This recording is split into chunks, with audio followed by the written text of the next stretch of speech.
मरिसकेको मान्छेलाई किन मारिन्छ जानी जान है। आज यो विषयमा लिएर आएको छु म तपाईलाई। हाम्रो गाउँघरमा पहिलेदेखि चलिआएको जस्तै मान्छेको मृत्यु हुन्छ, मान्छेको मृत्यु हुँदाखेरि पानी किन खुवाइन्छ के तपाईहरुलाई जानकारी छ? के थाहा छ? यदि थाहा छ भने जस्ताको त्यस्तै कमेन्ट गर्नु होला, कमेन्टमा लेख्नु होला हैन। मैले जानेसम्म मान्छे मरिसकेपछि पानी किन खुवाइन्छ भनेपछि आउनुस् आजको भिडियोमा लागौ। त्यसलाई चाहिँ उठेर पानी नमागोस् भन्दा भने त्यसलाई चाहिँ के हो भनेपछि त्यसलाई छिटो मार्नको निमित्त।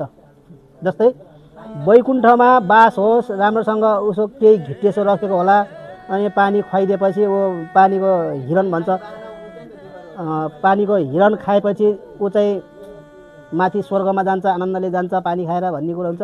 यो चाहिँ एकदम गलत हो है, मैले बुझेको अनुसार गलत हो। जस्तै पहिला तपाईको प्राण जाँदाखेरि एकदम 100 स्पिडमा उसको धड्कन बढिरहेको हुन्छ भने जब उसको प्राण गइसकेपछि नसाहरूले बिस्तारै बिस्तारै सासहरू ओरोदोर गरिरहेको हुन्छ है। सासहरू ओरोदोर गरिरहने क्रममा जस्तै मान्नुस् तपाईले एउटा पंखालाई पुरा स्पिड रिङाउनु भयो अनि त्यसपछि छोड्दिनु भयो, उदाहरण त्यसपछि त्यो पंखालाई रिङाएर छोड्दिनु भयो, छोडिदिएपछि आफ्नो लेभलमा आउनलाई उले हल्का हल्का हल्का हल्का गरेर तल लेभलमा झर्छ नि। अनि त्यो पंखालाई हामीले च्याप्पा हात लगाएर समायो भने के हुन्छ? त्यो छिटो अड्डिन्छ। त्यस्तै जस्तो तपाईले मर्नुभन्दा पहिला पानी खुवाउनुको कारण के भनेपछि उसको ठुलो प्राण गइसकेको हुन्छ अनि सास मात्र हल्का बाँकी हुन्छ। पानी खाएपछि त पानी भित्र जाने कुरा हुन्न, पुरा सुतेको हुन्छ। पानी खुवाइदिएपछि ठ्याक्कै पानी यो नलीमा गएर अड्डिन्छ। यो नलीमा गएर अड्डियो भने के हुन्छ? सास बाहिरतिर आउन पान्न अनि त्यतितिर उसको नसाहरू मर्छ।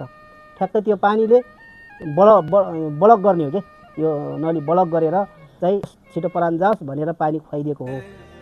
यदि तपाईले केही जान्नु बुझ्नु भएको छ भने कमेन्ट चाहिँ गर्नु होला।